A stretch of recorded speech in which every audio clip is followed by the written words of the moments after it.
اعلموا أنما الحياة الدنيا لعب ولهو وزينة وتفاخر بينكم وتكاثر في الأموال والأولاد كمثل غيث أعجب الكفار نباته ثم يهيج فتراه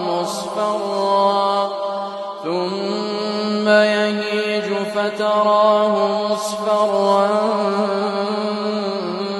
ثم يكون حطاما وفي الآخرة عذاب شديد ومغفرة من الله ورضوان وما الحياة الدنيا